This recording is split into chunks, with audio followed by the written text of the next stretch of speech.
My speech is called The Terrifically Interesting History of Pugs. Pugs are an ugly dog, maybe the ugliest dog ever.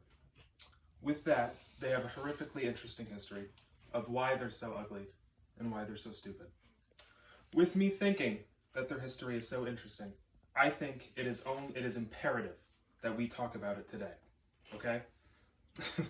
As an owner of Pugs my entire life, it's the cutest dog ever. Her name's Sipsy. I know the major health problems that they have. Whether it's breathing right, being super fat, or just trying to live normally. Pugs were a breed that were bred to be ridiculed, and with that, they have major health problems and complications. Their history. Pugs originated in around 400 BC China. According to a 2022 article, Pugs were bred to have smashed faces so that the Chinese symbol for prince could be visible on their face. With that, in around 400 BC China, they were treated horrifically. They were constantly abused because they were seen as a sign of comedy. They were court jesters and like pets of the peasants. Their more modern history begins in 1700s Europe in what I think is France. Around that time, they were a sign of loyalty and respect. Their image had changed drastically when they moved to Europe. In Europe, they were usually the pets of rich men, noblemen, clergymen, and sometimes even kings. It was rare you would see anyone who wasn't a high-up noble have a pug. Their health issues. Pugs are at risk for 23 disorders, according to a 2022 article.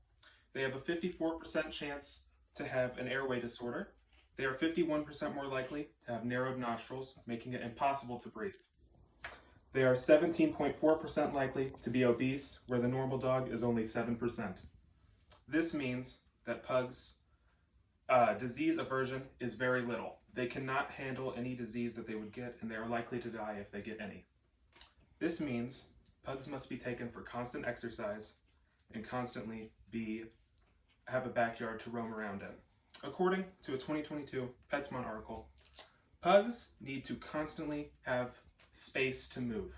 They are not like a normal husky or a golden retriever. They need more space since they are so fat. They need to be able to move all the time. In conclusion, as said before, pugs were a breed that were bred to be ridiculed. And since that, they've had a terrifically interesting history. With this weird history, I think we can learn something from pugs. Since all of them are ugly and fat, as are us, we need to learn to not breed things to be so horrific. Hopefully, in the future, we can breed better animals and make them normal. Yay! Yay!